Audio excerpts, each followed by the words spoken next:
Hey there, ever wondered if Meghan and Harry are really struggling financially since leaving the royal family? Well, let's tackle that topic head on in today's video. Hello friends, welcome to the King YouTube channel. 4 years have passed since Harry and Meghan left the royal family. Recently, their combined net worth has been disclosed, totaling around £48 million. This comes despite their departure from royal duties in 2020 and repaying the public funds for Frogmore Cottage renovations. Wondering how they accumulated such wealth? Well, post-royal life, they've struck some lucrative deals. For instance, their Netflix deal reportedly stands at approximately £80 million. Additionally, they secured a hefty £17 million advance from Penguin Random House for a four-book deal, including a memoir. Moreover, they ventured into podcasting with Spotify and launched the Archetypes podcast. It's pretty unbelievable that their net worth is that high, but whether they're worth millions on paper or not, they keep complaining about security expenses. With a starting point of £48 million, they surely have enough to cover their own expenses. Every time they make a public appearance, they're getting paid. They even bill charities like the Invictus Games for their travel, accommodations, meals, and even Meghan Markle's jewelry. There's probably a hefty appearance fee too. Sadly, this doesn't benefit the charity much, it's more of a burden. The charity, meant for wounded war veterans, likely spends more than it brings in. It's time for them to seek another benefactor. Harry and Meghan seem indifferent to the foundation's cause. Let's not forget that when Harry and Meghan were working royals, they only put in a few months of work each year because Harry claimed he struggled with anxiety triggered by camera shutter sounds. But look at them now. They seem to summon paparazzi wherever they go. Meghan probably has the photographers on speed dial, and Harry seems to have overcome his camera-related issues. When their kids step into the public eye, they might just end up like another Edward Wallace. We can already spot some similarities. Meghan's sole ambition seems to be amassing wealth and fame. I'm not entirely convinced about these figures. Where did they even come from? Does anyone have solid evidence of the Netflix or Spotify deals? It feels like mere guesswork. The reported numbers vary widely, and honestly, who even cares? Most of us in Britain couldn't care less if Harry or only Harry shows up for Invictus. I reckon many Brits wish they'd never return. So let's not get too worked up here. And what's the deal with this American Riviera orchard business? Is it ever going to kick off?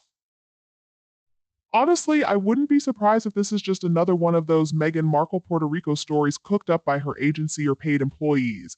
It seems like an attempt to paint Harry and Meghan in a positive light and cover up their financial struggles. There's no solid evidence to back up this information. And what kind of success are they boasting about? Becoming the most disliked person in the world hardly sounds like a genuine achievement to me. If we're talking about success in terms of money alone, I'm not convinced it'll last long. Harry and Meghan seem to have a penchant for spending, and they haven't even fulfilled their contracts yet. They haven't put in the required work to earn the full amount promised in those deals. They might even find themselves in a situation where they have to refund some of the money, especially to the publisher. So far, they've only released one book, and Netflix is still waiting on their end. As for Spotify, it seems they've cut ties with the duo. Good for them. It appears that Spotify is the smartest company they've partnered with. As for their children, if they indeed exist, they seem to have no contact with any of their family members except for their grandmother, Doria.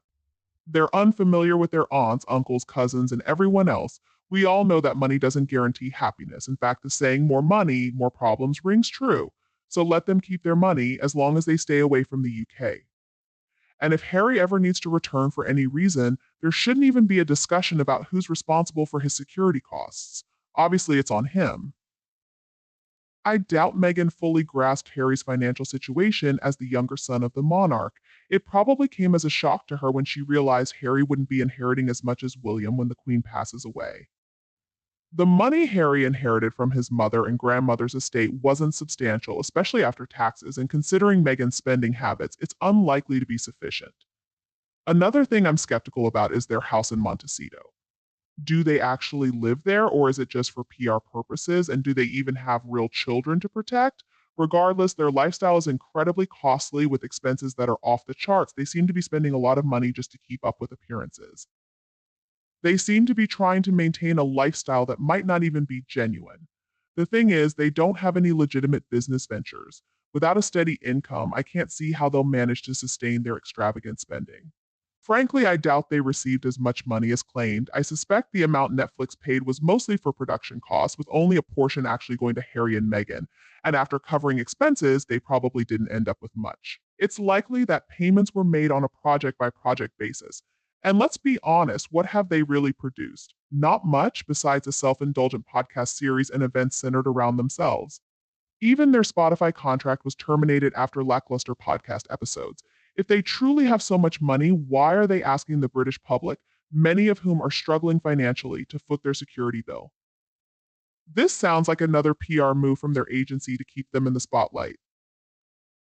It seems like Harry and Meghan are fond of using other people's money. They rely on credit because they can't afford to pay for things up front, but still want to maintain the appearance of wealth. However, using credit means they'll accumulate interest and end up in more debt in the long run. This is a common trap many people fall into, getting in over their heads with debt. It appears that's what's happening here. Will they ever repay this debt? Probably not. It's clear they're living well beyond their means. While they may be millionaires, they're living a lifestyle more suited to billionaires. Supposedly, they own a significant portion of the Montecito mansion, but the mortgage payments must be hefty. Did they receive the full amount from Spotify? I doubt it, considering they didn't produce much content. Let's not forget that a Spotify executive labeled them as grifters. It's likely they didn't receive any additional money for their book, especially since the publishers likely incurred losses. As for Netflix, they probably only pay for content that's actually produced, and not much has been accomplished over the past 4 years or so. The truth is, Harry doesn't have much in terms of assets, and he was relying on expected income from his family, which has now ceased.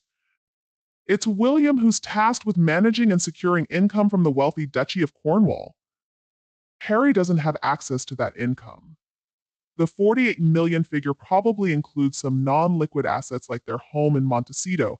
However, despite attempts to sell it, it hasn't attracted much interest in the market. How many times have we heard about their plans to move only for nothing to happen? Now, their recent venture into selling luxury goods is likely to result in further losses, even if the information about Harry's net worth is accurate. Speaking of which, 48 million isn't a massive net worth, especially compared to their billionaire neighbors. Yet they seem to look down on other former royals who may not have even heard of Harry before he moved there. If they truly have access to all that money, why are they still working to pay off Frogmore? And why do they have a mortgage on that mansion in Montecito? It seems they're heavily in debt and are banking on Harry's 40th birthday for a windfall, but that's unlikely to happen. Meghan is probably spending the money before Harry even gets a chance to see it. As for their million, some of it is inherited from his mother, while the rest is from previous earnings, including Meghan's from her acting career. But their future is uncertain. They lack long-term contracts that guarantee steady income. What may seem like vast amounts to most of us could vanish within a few years for Harry and Meghan. The way they spend money on themselves, jetting around in private planes, Harry and Meghan seem to be living in a house of cards. Let me share some evidence to explain why I doubt their reported net worth. Firstly, their home cost nearly $15 million, but they have a mortgage of $9.5 million, leaving only about $5.4 million in equity. Secondly, the reported Netflix deal was based on speculation that they would produce profitable content consistently. However, so far, they've only released one show that could potentially generate revenue for Netflix despite having a 5-year contract. They likely received in advance, but it's doubtful they've earned much from the deal so far. Number 3. While the Spotify deal might have been valued at $20 million, it was likely structured similarly to the Netflix deal with payment tied to performance. When Spotify canceled the contract, they likely left behind at least $15 million. Number 4, the advance Harry received for his book was received a few years ago, and he won't earn any further income until the publisher recoups all expenses. Number 5, even if Meghan earned up to $50,000 per episode on Suits, it doesn't mean she's anywhere close to a $5 million net worth. She had to pay taxes, agent fees, and union dues from each paycheck she received. Additionally, much of what is attributed to making up Meghan's net worth consists of intangible assets which are often heavily discounted or disregarded in net worth analyses. Assessing the objective value of these assets is challenging at best. Well, folks, that concludes our analysis and commentary on Prince Harry and Meghan Markle's net worth, revealed 4 years after leaving the royal family. How do you feel about the information suggesting that Harry and Meghan own a huge fortune? Please leave a comment to let us know, and don't forget to like, share, and subscribe to support our channel. Goodbye, and I'll see you again in other videos from the King YouTube channel.